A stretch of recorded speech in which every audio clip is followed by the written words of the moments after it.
Find other great podcasts like this one at podmoth.network. Are you into true crime? Do you like unsolved mysteries? Strange and forgotten history? Bizarre alien abductions and classified science experiments? Then check out Cruelty Podcast. We're your hosts, Willow Ahava, along with my best friend and next door neighbor, Lillian Asterius, and my husband, Merriweather Asterius. Maris, say hi. Hello. Maris, short for Merriweather, and I host Maris Mondays as a bonus episode each week to start your Monday with something strange and unusual. While the rest of the week, Lillian and I present a true crime case under a monthly theme and feature known and not so known cases. We've done everything from Vampire Month to honeymoon murders to cannibal killers. Cruelty Podcast is an independent podcast made possible by our Patreon members. If you would like ad-free listening plus additional episodes and perks, find Cruelty Podcast at patreon.com/cruelty. Whoa, that's 4 whole episodes a week. Linktree/Cruelty has links to all our social media accounts as well as our Discord channel. Cruelty Podcast is a member of the Podmoth Network.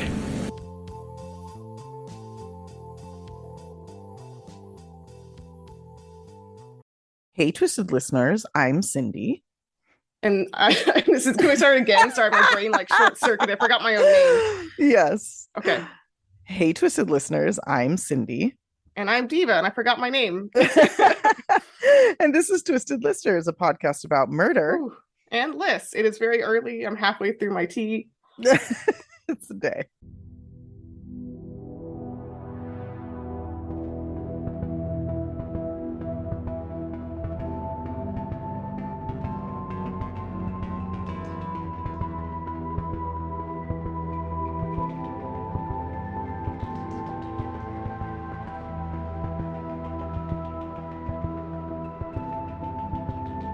All right, yes, this is Twisted Listeners AM edition. AM edition.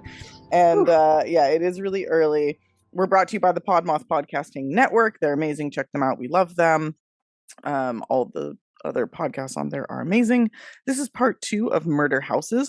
I'd like to apologize to everybody who listened to my story from part 1. Like, I did not have my brain together. I was editing it and I said out loud to myself, like, oh my God, shut the fuck up. Like, you are harder on yourself than anyone else is. I know, though. but it fucking dragged. It dragged. And the thing is, like, it's such an interesting story. I just couldn't figure out how to put it together well. So anybody who's interested in the Los Feliz Murder Mansion, I highly recommend the Los Feliz Murder Mansion podcast. It's fucking great. It's like 7 episodes. They have plenty of time to lay out all the shit that I tried to verbally vomit in the last episode. Mm-hmm. Fantastic. I've now listened to like 3 episodes. They're all solid. Tons of information. It's really cool to talk about like the history of Los Angeles as well. So if that interests you, check them out. That's all I have to say about that. Shout out to all of our new patrons. We love you guys. Stickers are coming soon. And I guess that's it for this week. Anything else to talk about? Yeah, happy Halloween. That's happy it. Motherfucking Halloween. It's peak spooky time. You got spooked last night. I'm gonna get spooked tonight. Not Scary Farm. Very excited. Yeah, sorry we're a day behind on everything, guys. Between having like Diva out of the country and then also we just want to go out and do spooky things for Halloween. So it's been hard to find times to record. So yep. But you all understand. Everybody loves Halloween that listens to us, right? I mean, I think there was an overlap between true crime and Halloween people. There's a Venn diagram that's like a big overlap. Big time. Also, I think most of our patrons are from Australia. I don't know why, but it's fucking awesome. Okay. I love that. Like, that makes me so stoked. Like, I don't know what it is. Let us know. Do you have, send us a message. Do you have a Halloween in Australia? If so, cool. If not, get it. Yeah, make it happen, guys. Yeah. Also, I love just the idea of being able to say, like, we're big in Australia. Like, that's fucking rad. Yeah, that's very cool. Yeah. My name was already printed in Australian Vogue for a separate reason for a wedding, so feeling pretty fucking cool. Very, very famous in Australia. Yes. Anyway, if you'd like to join us on Patreon, it's just patreon.com/twistedlisters. If you'd like to join us on TikTok, which I basically don't do anything anymore because they've shadow banned us for no reason, it's just @twistedlisters. If you'd like to join us on Instagram, you can do that at Twisted Listers PCast.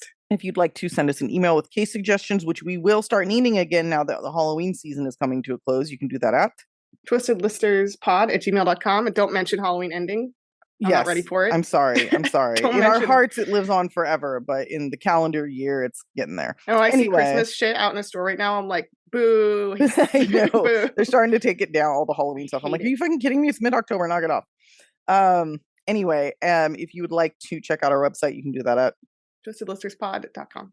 All right, let's get into it, Yes. friend. Also, I want to do a preface by saying that the Murder House, which is the American Horror Story first season, comes up a lot when I'm searching for murder houses. And that is a fantastic season. So it's a fucking great season. Holy and shit. a lot of it is actually based on the Los Feliz murder mansion, like the house itself. Oh. Yeah, I read that.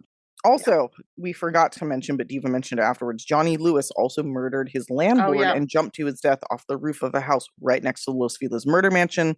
On that street. That whole Murder area Street. is super murdery. So we should do Murder Streets. Ooh, that's a good one. It's weird when so many happen on one street. Anyway. It is. Only in LA. All right. But and also the Murder House of American Horror Story itself is in Hancock Park. It's very close to my house. So yeah, it would have to be that fucking It's not big. Haunted though. No.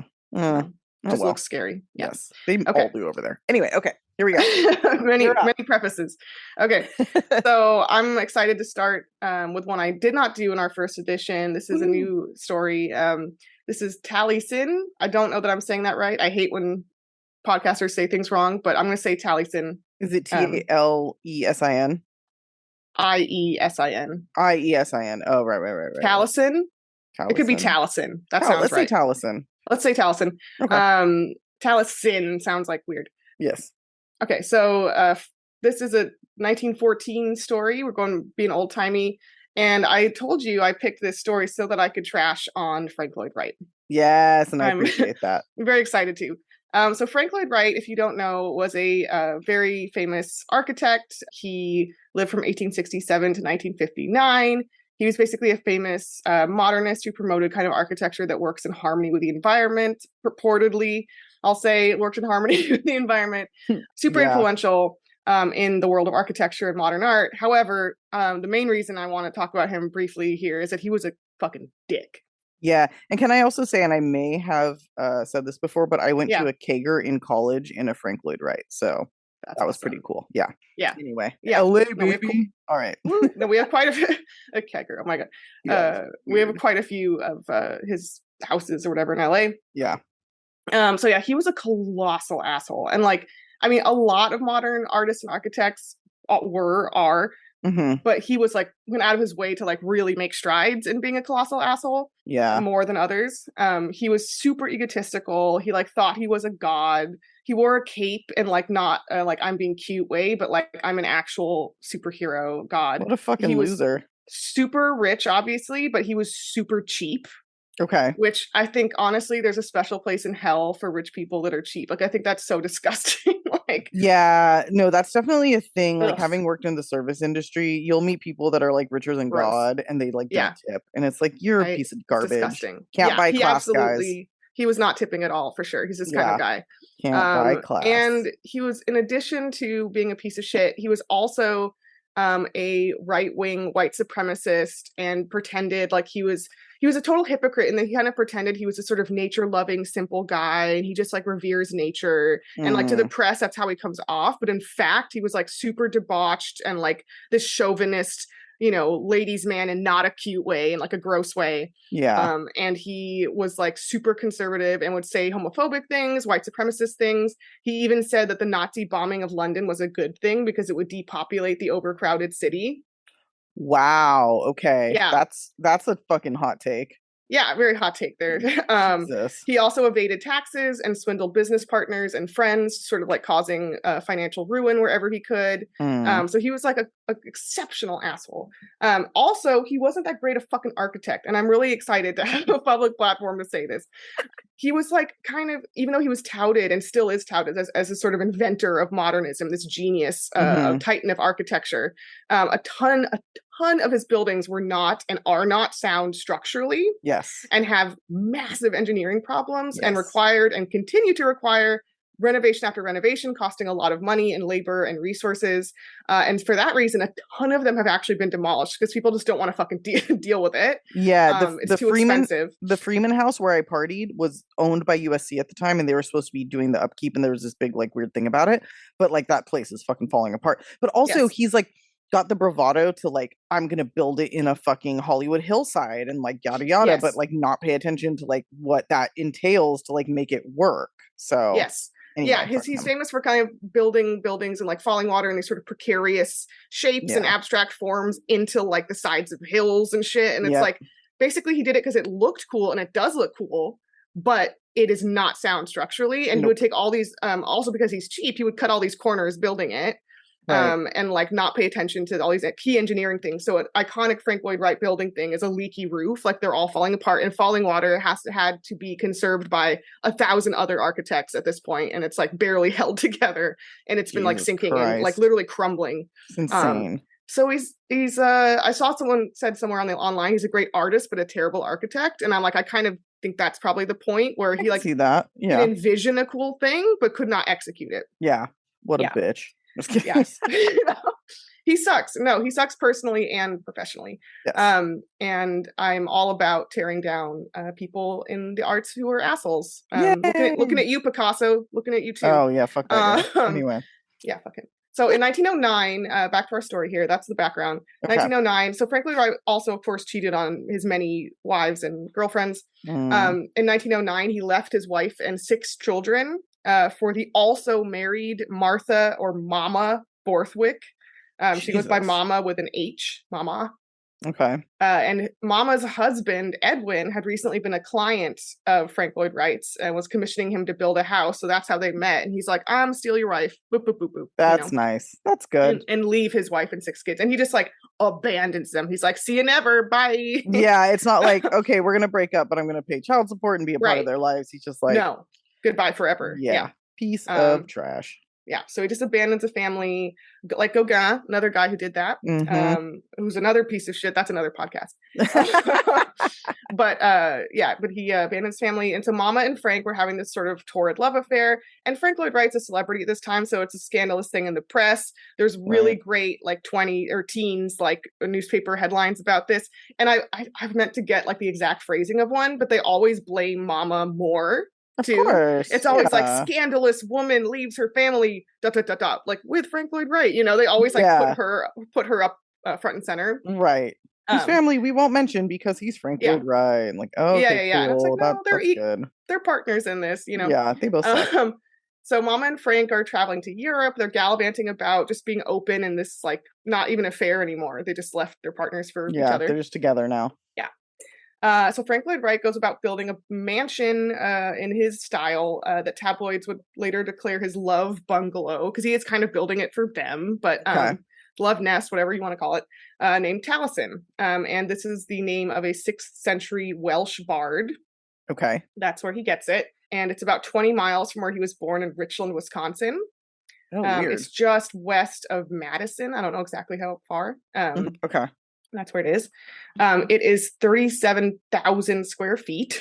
Jesus Christ. Large. That is very big. Very big. And it has a school and a studio. And so it's like kind of, he's envisioning it as more than just a house as well. But it's like a compound. Yeah. And I'll talk about its life as an architectural school towards the end here. But it starts as a love nest. You know, and August. Okay, so boop, boop, boop, boop. It's sort of in construction, I think. It's not totally done yet, but August 15th, 1914, they've been they've been together for 5 years. Frank is gone. He is off building the Midway Gardens in Chicago. Okay. As he often would travel, and I'm sure you have 4,000 other affairs as well. Yes. Yeah. Mama was staying there at Taliesin with her 2 kids, John, who's 12, and Martha, who's 8. So weirdly, she didn't abandon her kids. She took them with her. Yeah. Okay. Yeah, but Frank Lloyd Wright's like, fuck you, my other kids. Only got room for 2 in this 37,000 square foot house. Yeah. Jesus. Yeah, also, by the way, I forget the name of I think Catherine was his first wife, would not divorce him for like 10 years. She was like, no, fuck you. Yeah, sticking it to him. Be an adulterer, you piece of shit. She made it very hard logistically. Good for her. I love that. Yeah, you know, be petty. Yes. So Julian Carlton, who's the family's servant, I'm sure they had many in that fucking scale of house, you know. Yeah, for real. One of the family servants had recently been fired. And other sources say that he had recently given his notice, but I'm not sure which it is. But he had left on bad terms, let's say that. He had left in a disgruntled fashion. Right. And also, surprise, surprise, Frank Lloyd Wright was not a cool person to work for. Shocking. So it's unclear like what made him leave, but I'm sure lots of people were disgruntled with Frank. Yeah. So people describe how Julian here seemed increasingly paranoid during his time at Taliesin. At one point, he was seen in his window, quote, late at night holding a butcher knife. So you have a disgruntled ex-employee now who's noticeably holding butcher knives. So that's very theatrical too, though. Yeah. That feels very like over the top. I picture it like in a window silhouette, and it's like there's a thunderstorm, and he's like just like rocking back and forth. I see that too. Mm-hmm. Yeah. So on this day in particular, August 15th, Julian, out of the fucking blue, attacked Mama and her 2 children with a hatchet, bludgeoning them. That's and insane. It's described as bludgeoning, so maybe that was with the dull end, just like the Villisca axe murders. I'm not sure. But I believe John and Mama were hit and taken down right away. And then, this is really disturbing, 8-year-old Martha was chased down with the hatchet and killed elsewhere in the courtyard. So she had like a chase moment. Oh my God. That's insane. Yeah. That's so scary. So horror movie-esque. So scary. He then calmly served the other residents and like servants and employees who worked there soup. Oh God, that's so psychotic. I don't know what dinner. About that is like soup. Soup and psychosis, I feel like, are like a perfect match. Soup like murders, yeah. I don't know, man. That's fucked up. I don't know. Yeah. So he sat everyone down for a soup dinner. Then he locked them in the dining room as they ate. He then poured gasoline under the door of the home and lit it on fire. Holy fuck. Yeah. And as he hung out, and as the people tried to escape through the windows, he hit them with the hatchet. So, oh my God. You're not getting out of this one, basically. In total, 7 people perished in the fire, including Mama and her 2 kids. So I'm not sure if they died from the hatchet or the fire. Okay. Or if he just disabled them with the hatchet, basically. But there's 4 other additional people that died. And they were Emil Brodell, who was a draftsman, David Lindblom, who was a handyman, another handyman, Tom Bunker, and the son of a local carpenter, William Eston. So people are basically employed here, and their families are there too. God, that's so fucked up. And a gardener named David Lindblom. So those are the other 4 people that died. Wow. Or that sounds like more than that. Anyway, a bunch of people died. Don't count them, but a bunch of people died. And 2 other draftsmen were there, but survived somehow. They kind of explain what happened in the soup dinner and everything. Yeah. And the fire destroyed about 1/3 of the house that was there at the time. It's sort of like in the entryway chunk. You can see pictures of the post-fire like aftermath. Jesus. Julian Carlton, our attacker here, then hid in a fireproof furnace chamber in the basement and attempted suicide in a really brutal way. He drank hydrochloric acid. Oh, good God. Which, that is not... That... Oof. You better hope it kills you, because, like, fuck, dude. I cannot imagine. It's not going to be quick. It's going to be brutal. Yeah. That's not a quick. That's burning up your insides. Like, oh my God. Yeah, like I think that reminds me of like the times we had. What was the crime? The hi-fi murder, or something where they made the people drink like Drano or something. They pour the Drano down their mouth. I feel like it would be like that, or just burn you, or down their throats, whatever. Yeah, horrible. That's fucking terrible. Horrible. Ugh. So obviously this, well, not obviously, but this actually didn't kill him. Wow. And he died 7 weeks later because of starvation that I guess was in part allowed by how severely he burned his esophagus, so he couldn't eat. But they didn't like hook him up to like. I mean, there are people who live in comas for like 10 years. Like I feel like they could have nourished I think he was trying to kill himself with starvation. I don't know. Maybe he was trying to like starve himself to death. Yeah, I just feel like if he was in the hospital, they would have hooked him up to some shit. But maybe not. Maybe they were like, fuck this fool, let him die. Like, I don't know. I don't know. That's kind of crazy. He fucked up his esophagus and he died of starvation. 7 weeks later. I don't, however that like was allowed to transpire, I'm not sure. And I don't hate that, like for him, you know? Yeah, it's really shitty. And it's also weird because I wonder if he attacked at that time because Frank Lloyd Wright wasn't there, or if he would have anyway. And Frank just got real fucking lucky. Just got lucky. Yeah. Yeah. Crazy. Because he seems like he probably would have been more mad at Frank if he's disgruntled than anyone else. But maybe he like wanted to do it to him and like have him survive it. Him. Yeah. Have to endure it, you know? Like revenge. Yeah. Although it kind of sounds like he wouldn't give a shit because he sounds really like narcissistic and like serving and entitled. So Frank like, Lloyd Wright, so I don't even know if he has emotions. Like if you can ditch your No. entire fucking family without like batting an eye, there's something broken inside of you. So Yeah, I don't know. But other than it's kind of a motive is unclear though. I think other than the fact that he was a disgruntled ex-employee, I haven't seen like a solid thing of like Frank was a dick to him this one time. Like I'm sure he was, but I haven't seen like a solid anecdote or anything. I wonder if she did anything to him to like piss him off, because like I don't know. He attacked her, you know what I mean? Like he went after her. So although that's not always, you know, not trying to like victim blame. Jesus, it is fucking early. More just trying to figure out. But the motive seems really loose and kind of shaky. He also could just be unhinged if he was carrying around a butcher knife, and I think that was part of it too. Serving people soup and then burning them alive, like that's pretty wild. Yes. So Frank rebuilt Taliesin in memory of Mama. So he said, and he began living there once again in 1922. So after a brief construction period, but shit gets spookier. In 1925, a fucking lightning storm lights the building on fire and burns it down again. Holy shit! Okay, this dude, is that place cursed ass murder house. Yeah, done. It's not though, because he rebuilds it again. And he calls the new iteration of the building Taliesin the Third, right? Because it's his third time he's had to do this. And there he opens up an architectural school where students will got the Taliesin Fellowship. And this is kind of a whole side. Oh my God, sorry. What is happening to me? You are dying.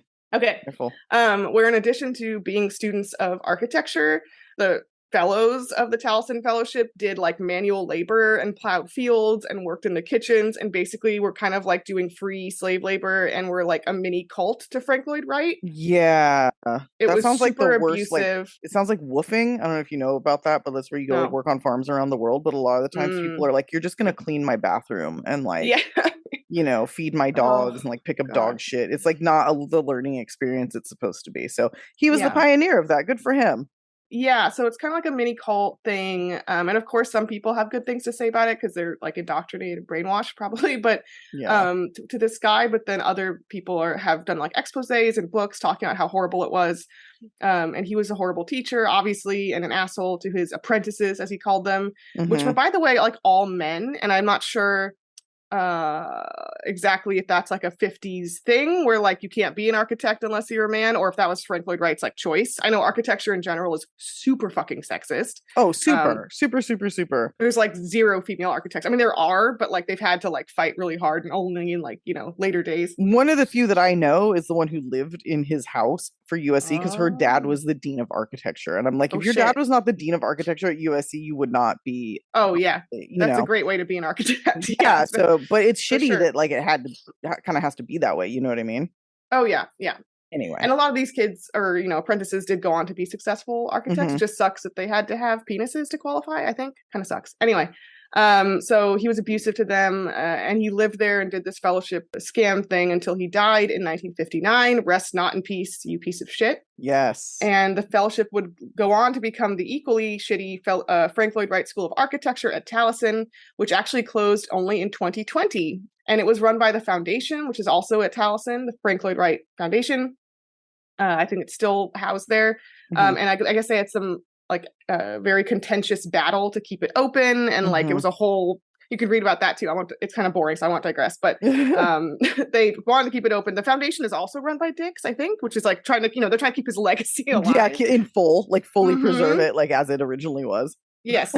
Also, the Frank Lloyd Wright Foundation website is really fucking funny because they don't mention any of his like controversies or you know notorious personality flaws. They're just like, Frank Lloyd Wright was amazing, and this fellowship was awesome. Yeah, the students were just like communing with nature. It was so chill, you know.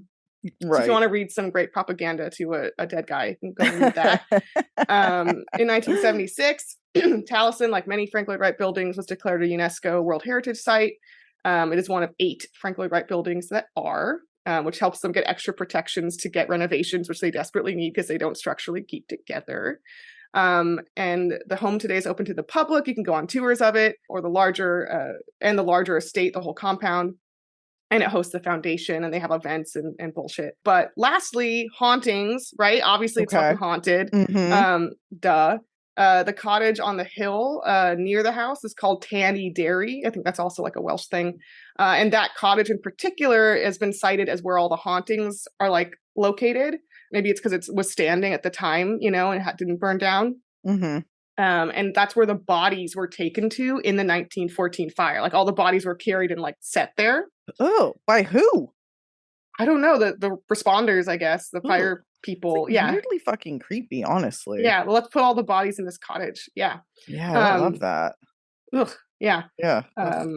Burnt bodies. So it is said to have tons of ghostly phenomena. This cottage in particular, like doors slamming and windows opening, and the smell of smoke and gas, which I think is creepy. That's fair too. I get that. Ghostly children's voices, which obviously ghostly children are much scarier than adult ghosts. We all know that. Yes. And lastly, Martha's spirit, Mama's spirit has been reported in the cottage, especially in the house over the years, dressed in a long white gown, which is like such a classic ghost look. I love it. Yeah. Yeah. So she's like rocking her best teens ghost fashion. Good girl. I love it. Yeah. That's fucking creepy. Dude, I didn't actually know anything about that. That's which crazy. Is weird because I know a lot about it as architecture, but I've never, I'm not like an architecture student or anything. I mean, you knew he was a colossal dick. Yes, that I did know. Yeah. And I knew that a lot of his buildings were falling down. Yes. But I have to say, the one that I was in, like, it's fucking cool. But I feel like his houses are the way that, like, Jaguars, you know, the car, the Jaguar, they're like really pretty. The Jaguar. In all the commercials, they call it the Jaguar. But they're really pretty, but they're kind of like functionally fucked. I think it's like, that's kind of how I see it. But it's a good look. You can see why everyone freaks out about Frank Lloyd Wright, because it is a good aesthetic. Yes, but fuck him anyway. Fuck him, and it sucks. I mean, Mama, you know, left her husband, but she didn't deserve to be a ghost trapped in a cottage. So no, still, especially if Frank Lloyd Wright having to watch it like crumble around her or whatever. Yeah. Anyway, all right, all right, here we go. All right, I'm going to bring us back to Los Angeles. This story takes place both before and after yours, so kind of interesting because I'm going to start with like, you know, some history. I'm going to talk about the Greystone Mansion. Ooh, perfect. Yes, this is a giant fucking mansion in Beverly Hills. It was built between 1926 and 1928, and it's located at 905 Loma Vista Drive in Beverly Hills, 90210. So I saw this in a car since we last recorded the Greystone previous take. I saw it and my boss was driving and I was like, ah! Oh, really? Oh, yeah. So we do weddings there where I work. So I've been there on like walkthroughs. I've never actually been inside the house, but they do offer tours. So we should go for sure. We should go. Yeah. Because it is haunted. So at the time it was built in 1926, it cost nearly $4 million, which is about 70 million today. So fucking insane. Yeah. This mansion is not to be confused with what is known today as the Doheny Mansion, which was built in 1899 and is very different architecturally, but also owned by the same family, the Dohenys, and was actually their family home.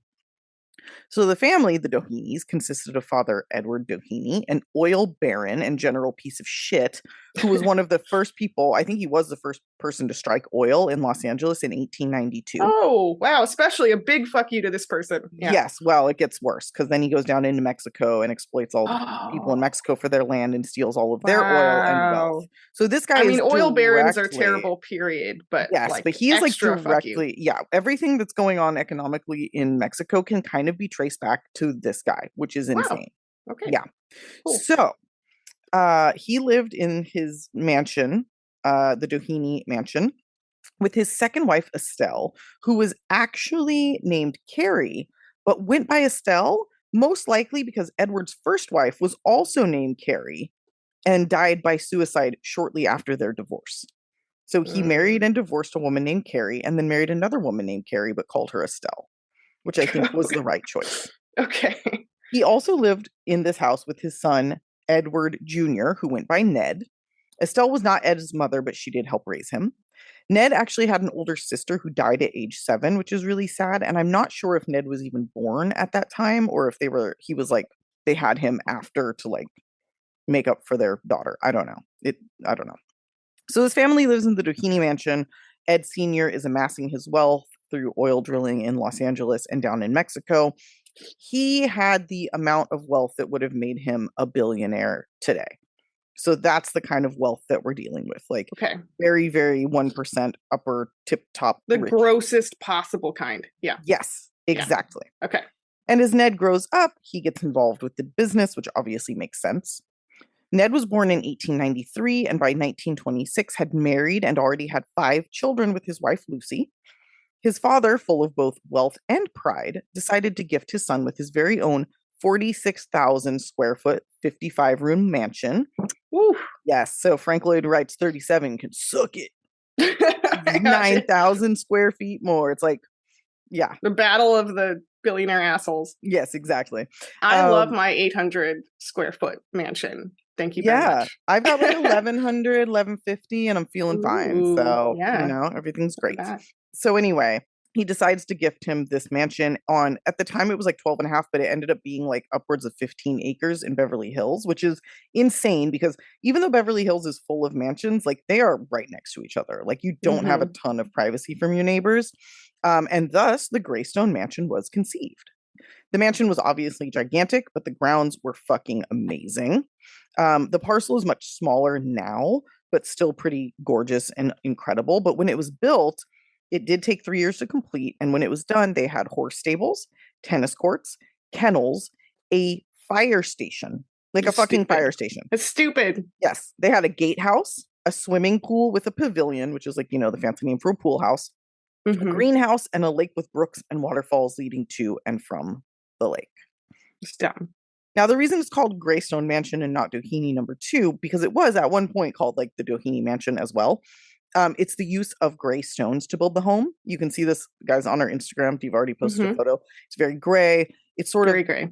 Scary. I don't know if a house can be domineering, but that's like kind of how it's got like just from an art history point of view, it's got kind of like a French Renaissance, 16th century late medieval vibes. You know, they call it a Tudor revival. Okay, but it's trying to go for a 16th century European look. Yeah, so very somber. Which I actually think is like a weird choice because these people are so rich, but I guess they wanted to seem like austere and like, you know, respectable. So it's insanely beautiful. And Ned and his family move in September 1928, just as construction is finishing. Also, either living with, or I think he had his own place, but he was always near Ned, was his longtime best friend, confidant, personal assistant, and chauffeur. Why can I speak? It's because it's early. Hugh Plunkett. Ned and Hugh had actually grown up together, though Hugh was nowhere near as wealthy as Ned, obviously, because, like, who the fuck was? So in order to continue to kind of be together always, which is an interesting need for friends, Ned hired Hugh to work with him in his day-to-day activities, because these guys, as besties, they go hard. Yeah, I'm trying to get you to work for my employer too. So I know, but not because of like I need to be on Cindy 24/7. But right. I know it would be great to work at Lack. It would be cool. True. Yeah. No, agreed. So things are going well. The family has lots of money, obviously lots of space. But 5 months after moving in, tragedy strikes. In the early morning hours of February 16th, 1929, Lucy was reading in a room when she heard a gunshot from across the gigantic home. So God knows how far away it was. You know, it could have taken her 15 minutes to walk there. The place is fucking huge. She calls the family doctor, not the police, and he shows up quickly, and the two go to investigate. They find Ned dead of a gunshot wound to the head inside a room, and his bestie Hugh apparently was alive when they found them, but then disappeared into the room, and then Lucy and the doctor hear a second gunshot. The police were called, and it was determined to be a murder-suicide, wherein Hugh murdered first Ned and then himself. But why he did this, or if he did this, or what really happened is still very much debated. Okay. So we're going to talk about that. So there's a lot of reasons to speculate. First, there's the really weird way in which the media handled this case. So at first the media went wild. Like, this is the richest family in the country, you know, so major news, because rich folks at this time were basically like celebrities. So it was like, well, I mean, it's a very... They still are. Yeah. Moment, or Kim Kardashian or whatever. These people that don't do anything except have money. Famous and everybody for being rich. Yes. Yeah, it's ridiculous. It's dumb. So every paper had this on the front page, like nationwide. And they're speculating, the murder, suicide, like, who is Hugh Plunkett? Like, you know. Yeah. I'm doing it in my, like, old-timey voice, I hope. But just as suddenly as they begin coverage, they stop. It basically just was like wiped from all the papers. And I think we can guess why. You know, when you have this much money, you can make things go away. Absolutely. And, yes. And the Doheny family had quite a few reasons to disappear this scandal beyond just like not wanting people in their business, which is fair. Like, if somebody in my family was murder-suicided, like, I wouldn't want to be bothered by it. I wouldn't want it to be national news. And they just have the money to make it go away. To make that happen, yeah. Yeah. Yeah. But they also have the money to make people want to talk about it to begin with. So it's kind of like, goes both ways. So before we get into the reasons, here's a little more weirdness around the night of the murder-suicide. So it is hotly debated as to what went down and whether or not Lucy was alone when she found the bodies, or if the doctor was actually there, if Hugh was still alive, et cetera, et cetera, et cetera. Because again, why call the doctor when you hear gunshots and not the police? And in fact, it took 2 hours after the doctor arrived for them to call the police. So the police were not alerted to the murders until about 2 a.m. So there was a time to do whatever the fuck they wanted and like make it look like whatever the fuck they wanted. Yes. So that's really strange and gives a lot of reason to doubt the narrative put forth by Dear Lucy. Yeah. Also, the police noted that when they arrived, the bodies had been moved from their original locations. Yeah, duh, because they had 2 hours to fucking to set the scene. Have a staging party. Yeah. Yeah, exactly. So not sure how they knew that, but obviously cops just know. So back to the family wanting to cover this up. Originally, it was said that Hugh went crazy and shot Ned due to an argument they were having over work. And this is related to a little trouble that Ed Sr. here got himself into. He also got Ned and Hugh wrapped up into this hot water situation over some really dirty land dealings. Basically, Ed Sr. bribed some government officials to give him land contracts without offering open bidding to other interested parties. So he got a ton of oil-rich land for basically like $1. Like, no joke. He was like leasing the land for like $1. And he was the only bidder. And so it's kind of like, well, it's weird because the government was fucked out of all this money, just like the people of Mexico. So the people of the United States were fucked out of all this money they could be making on this land. So it's like, well, why would somebody take that, bribe? Because it's going directly into their pocket. Like, it's not coming out of their end, even though they work for the government and the government's getting shafted. They're getting a fucking, pocket full of money. Yeah. The person that they bribed with $100,000 in 1922, which is a fuck ton of money, was the Secretary of the Interior, Mr. Albert Fall. Oh. Yes. So this piece of shit leased land in California to Ed Sr. for far under its value. And he did the same thing in Wyoming with another oil company, Sinclair Oil. And let's remember, the Secretary of the Interior hangs out in the White House, like, with the president. Yeah. So this is like, it's tarnishing the name of President Harding because it's not clear he was involved, but like... I mean, wasn't he like super tarnished though? Yes. But this did not help. Okay. So the Sinclair deal was called the Teapot Dome scandal because the area of land was shaped like a teapot, so they called it Teapot Dome. Okay. I was imagining Teapot Dome, and now That's what it is. That's what we're talking about. Okay. We're talking about Teapot Dome. So Ed Sr. got into a bunch of trouble for this, and Ned and Hugh also got in trouble for this because they were the ones to hand the money to Albert here, to Mr. Albert Fall. They actually delivered the bribe. So by 1929, the pressure was on the family, and they tried to have Hugh admitted to an insane asylum to keep him from testifying against them and to sort of like make him take the fall. But they're like, well, you'll just go to an insane asylum. You won't go to prison. You can be our scapegoat. Like, and I think part of the family, they're like, well, he's Hugh's best, or he's Ned's bestie, but he's not actually blood. So why the fuck would he go to prison for us? But maybe we can like convince him to go to an insane asylum for a few years and then he'll get out and everything will go away. This did not work out. Hugh was not down for this. Hugh did go, he served in like World War I, and I think after that he got a little fucked up from it because I think he saw some shit. So I know that he was already kind of not super mentally stable, but he did not want to do this. And so he basically was like, fuck off. So if the murder-suicide did happen the way that they put forth the narrative, like I could see that. And Ned did come over that night. There was some sort of argument, obviously. Yeah. But it would make sense they'd want to cover that up because they're trying to get Teapot Dome to go away. Yeah. And don't worry, Mr. Rich White Ed Sr. here, Mr. Doheny, was acquitted in 1930 due in large part to there being no Hugh to testify against him, but also he became a very sympathetic character after his son's death. So the government and the judicial system, they were like, oh, we're so sorry about your son. Oh, yeah. Please enjoy your millions and millions of dollars. Yeah, don't worry about the bribing and the federal scandal. And it's fine. Your son died. Well, go home. Poor billionaire. Go home to one of your many mansions and continue using our stolen land. So anyway. This is so mean, and like tragedies are tragedies, I guess. But like, I can't feel bad for billionaires. Like my body can't do it. My body can't like create that feeling. Nope. I don't care at all. Like these people are all terrible. Like they're just reaping what they sow as far as I'm concerned. Like they're trying to put this guy as the scapegoat, and like he's just a fucking assistant and chauffeur, and I'm sure he was also rich and they took care of him or whatever, but like this is just such a typical thing for rich people to do. Non-rich people to their like just using them. Exactly. But so even the way the murder went down is up for debate. So let's say that we say that Hugh killed Ned and then himself and it was over all of this. Fine, that is also contested, so let's talk about that. Okay. There is a reason to believe that Hugh was not actually shot in the head, but rather in the back, which doesn't necessarily mean it wasn't a murder-suicide, but it does change the shooter from Hugh to Ned. Right. And that doesn't look good for the family. So that's probably why they pushed the narrative to scapegoat Hugh as the attacker. And it's sort of fair because Hugh was already under federal investigation for embezzlement. So it makes sense to sort of just dump it all on him.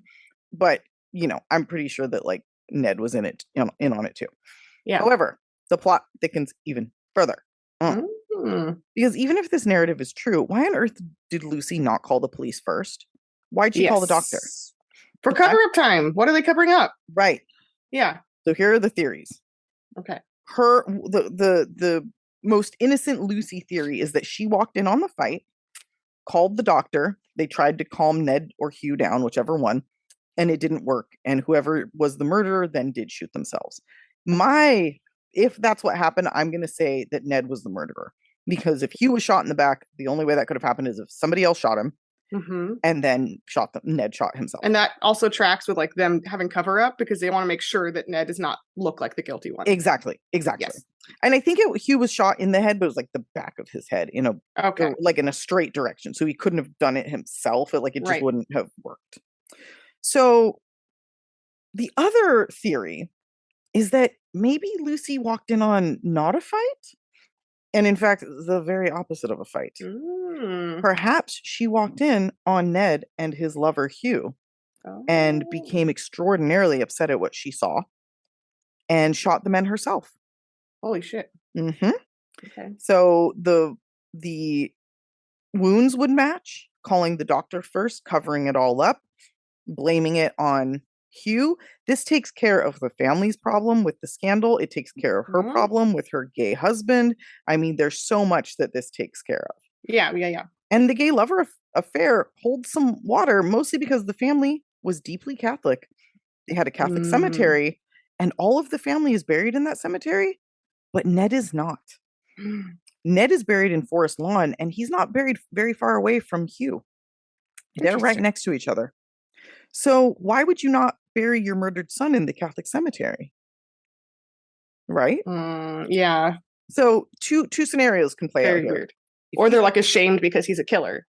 Exactly. So if he's the murderer, they wouldn't put him in there. And even if he was the one being murdered, if it's because he was gay, they wouldn't put him in here. Right. Either way, he's disqualified from the godly plot.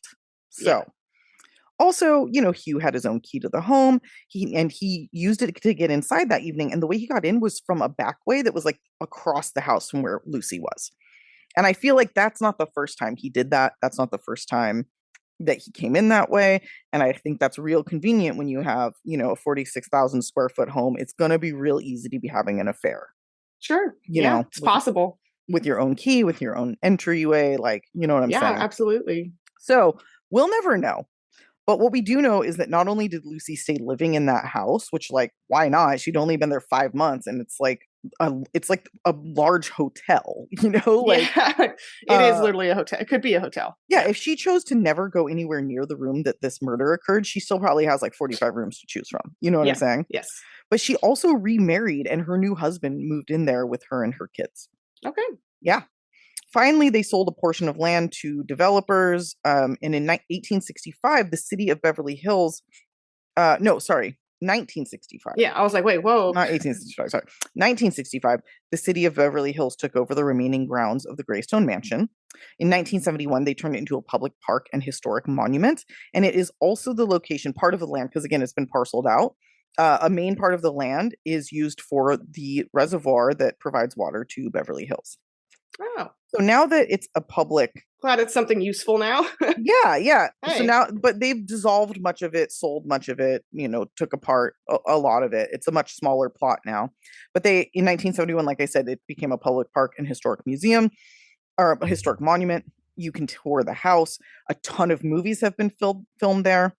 Most importantly, in my opinion, The Big Lebowski. But also, There Will Be Blood. There's just tons and tons. It's an insane space. Like, we've done weddings there. Their catering kitchen, which I think was like originally like the servants' quarter kitchen, it's so fucking awesome. It is like, and it's like the size of my house. It's insane.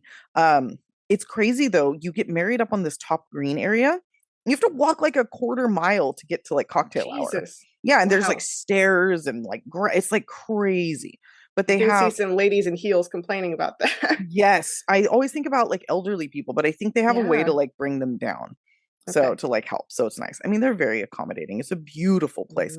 You don't go inside the house though when you get married, which is probably good because the place is fucking haunted as fuck. And I say this as somebody who doesn't really like believe in that shit. But if you guys go online, I didn't do a lot of research on it. If you go online, you'll find like endless stories of like women in like black gowns, like pointing at people and roaming the halls, which is weird because I don't think a woman ever died there. So, I mean, maybe. I mean, there were so many people, like, yeah, who knows? So many years. Yeah, but I think people hear like the gunshots and they see Ned and they see Hugh. So it's all very creepy. And my thinking is the reason it's haunted is because this case is not actually settled. I really don't know what happened. Yeah. I think a lot of the suggested, theories are very plausible, but I don't think we'll ever know.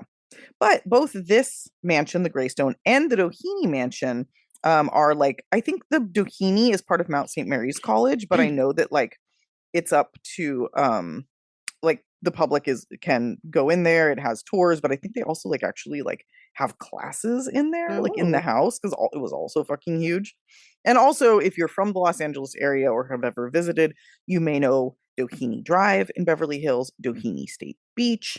So this piece of shit guy who stole land from Mexico, stole land from his own American compatriots, has a bunch of monuments to him because he was a great, great man. Yeah, I mean, pretty sure. I'm positive that every like street name in LA is some evil dude who got their wealth some horrible way in the 20s. Yes. I mean, yes. Yeah. I mean, honestly, I like would love to do a top 10 list of the worst. The house is built from the evilest money. Yeah. I mean, well, what's funny is a lot of the homes that we're covering are like built by or, shitty people or for shitty people. So, and then they're cursed with murders. Yeah, so. And that's what happens. So don't be a piece of shit. Anyway, I have to believe in some sort of karma. So Greystone, I'm glad Greystone Mansion is now like serving useful purposes besides just being, a for rich people home for one person. It's also like, I mean, there's some like mid-century modern type of little modest mansions, I'll say, that I've driven by here in LA where I'm like, okay, I could rock that mansion if I was rich, But then there's some where it's like so fucking stupid, like it's so bad for the environment too, for like one family unit to have like that much fucking space and like lawns and like it takes like how much money and resources just to run it, Dude, it's fucking crazy. It's great that it's run by the city and it's paid for by city taxes and they do what they do with it. They get income from weddings. Because it's fucking wasteful, but that's how rich people roll. That's how LA really is. Yep. Also, Greystone Mansion, I was looking up all the films that were in it. You've got X-Men, but I also wanted to point out that most importantly, it is Chilton High School and Gilmore Girls. Oh, I never watched Gilmore Girls. It's not your vibe. No, but that's crazy. I mean, it's crazy that it's believable as a fucking high school. Well, it's because it's like a very rich person private school. Right. Which is funny because it was a very rich person's private home. So Yeah. it's like taking like a step down to be like a private school because it's for more than one family. It really makes sense though as Chilton. Yeah. I don't know why I love that show. It doesn't make any sense for me. Rory doesn't like it because he doesn't think Rory is a girl's name. He gets all mad about it. He's like, Rory's a guy's name. Yeah, he gets Rory. all upset. Yeah. Mm-hmm. That's why I see it. It's personal for him. It is. I mean, it's about like really spoiled, rich New England like teens, but I love it so much. Yeah. That's what most teenage shows are about. I'm like, this is not healthy. It's so trashy but fun. And really it's like wholesome. It's like eating a big bowl of candy. Oh God, that's disgusting. I don't know. Anyway, well, that's also, it, right? I wanted to say that Ned Doheny, this is pre-Hitler, but he has a Hitler mustache. He does. I know. I think it was I think that was like in style, and then Hitler made it. It's an unfortunate style. Yeah, it's never a good look. You can call it a Charlie Chaplin. You can call it Charlie. Oh yeah, Charlie. That's what it was before Hitler. I just feel like it was never a good look. No, I don't love it. I don't like it at all. Anyway, okay, so those are our murder houses. Yeah. Diva asked me what I want to do for next week, and I said I don't fucking know. Yeah. So what are we gonna do? I don't know. There's Halloween proper murders. Should we do that? We're getting close enough. Yeah. Yeah. Okay. Let's do it. We're gonna do murders that occurred on Halloween, and we won't redo any of the ones we've done previously because believe me, there's a fucking lot. There's so many. So many. So all new Halloween murders. Yes, people who got killed on Halloween, and I like the idea of putting this out before Halloween so that we can warn everybody to not be on that list for us next year. Yeah. Be very careful out there. Okay, so that's what we'll do. Once again, if you'd like to join us on any of our social media or Patreon or whatever, we'd love it if you do. Stickers are going out to our people, and I think we're doing our Patreon this weekend or something this week. This week we should. Yeah, I've had it ready. We've just had too much shit going on. I know, it's too much Halloween fun. But yeah, so we'll do that this week. Thanks everybody for listening. We love you, and until next week, stay off our list. Stay off them. That's a good one.